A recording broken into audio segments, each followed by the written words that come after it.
वायबी चव्हाण सेंटरमध्ये अजित पवार आणि शरद पवारांमध्ये भेट, दोघांमध्ये जवळपास तासभर चर्चा। तर माळेगाव साखर कारखान्यासह पूरस्थितीवर चर्चा झाल्याची माहिती। ओल्या दुष्काळाची मागणी देवेंद्र फडणवीसांचीच होती। विरोधी पक्षनेते असताना फडणवीसांनी लिहिलेल्या पत्राचा दाखला देत उद्धव ठाकरेंचा निशाणा, तर हेक्टरी 50,000 मदतीसह कर्जमाफीची मागणी।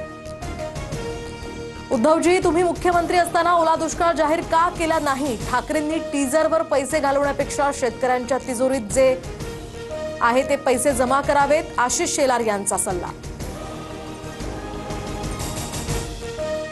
पूरग्रस्तांच्या मदतीसाठी कारखान्यांकडून उसावर प्रतिटन अतिरिक्त 5 रुपयांची कपात, राज्य सरकारचा महत्त्वाचा निर्णय। शेतकऱ्यांच्याच खिशातनं पैसे काढून शेतकऱ्यांना पैसे देण्याचा प्रयत्न, सरकारची ही दिवाळखोरी समोर। पूरग्रस्तांच्या मदतीसाठी कारखान्यांकडून उसावर अतिरिक्त 5 रुपयांची कपात केल्यानंतर सतेज पाटलांची टीका। तर गैरसमज पसरवण्याचा हा प्रयत्न, शेतकऱ्यांवर पैशांचा भार येणार नाही, कारखान्याच्या व्यवहारातनं मुख्यमंत्री सहाय्यता निधीसाठी पैसे दिले जाणार, मंत्री राधाकृष्ण विखे पाटलांची यावर प्रतिक्रिया। निवडणुकीत लाडक्या बहिणीला 3 हप्ते दिले, आता संकटात असताना बहिणीला पुढच्या 6 महिन्यांचे हप्ते द्या, उद्धव ठाकरेंची मागणी।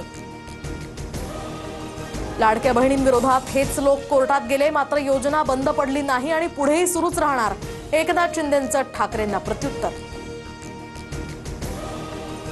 लाडकी बहीण योजनेसाठी ई-केवायसी अनिवार्य, ई-केवायसी साठी 2 महिन्यांची मुदत, पतीचं किंवा वडिलांचं आधार कार्ड बंधनकारक। ठाणे पालिका मुख्यालयामध्ये लाचलुचपत प्रतिबंधक विभागाचा छापा, अतिक्रमण विभागाच्या उपायुक्तांच्या कार्यालयामध्ये छापेमारी, उपायुक्त शंकर पाटोळे यांची चौकशी सुरू। बीडमध्ये उद्या 2 दसरा मेळावे, पंकजा मुंडेंचा उद्या सावरगावातील भगवान भक्तिगडावर मेळावा, तर जरांगे पाटलांचा नारायणगडावर मेळावा असणार। उद्याच्या मेळाव्यासाठी जय्यत तयारी सुरू।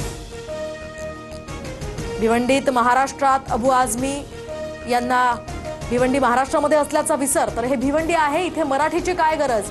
अबू आझमींचं वक्तव्य, तर मी मराठी शिकतोय, टीकेच्या जोड उठल्यानंतर आता अबू आझमींची सारवासारव। भिवंडी काय अबू आझमींच्या बापाची आहे का? भिवंडीतील जनता त्यांना चोख उत्तर देईल, शिंदेंच्या शिवसेनेच्या प्रताप सरनाईकांची यावर प्रतिक्रिया। एसटीनं घोषणा केलेली दिवाळीची हंगामी भाडेवाढ रद्द, परिवहन मंत्री प्रताप सरनाईकांची माहिती, उपमुख्यमंत्री शिंदेंच्या निर्देशानंतर हा निर्णय।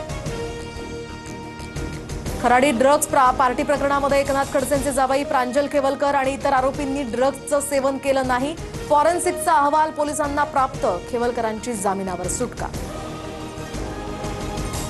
तर मला आधीपासूनच माहिती होतं खेवलकरांनी कोणत्याही प्रकारचं ड्रग्ज घेतलेलं नाही, या प्रकरणात कुठलंही तथ्य नाही, हा फक्त बदनामीचा प्रकार होता, जावयाला जामीन मिळाल्यानंतर एकनाथ खडसेंची प्रतिक्रिया।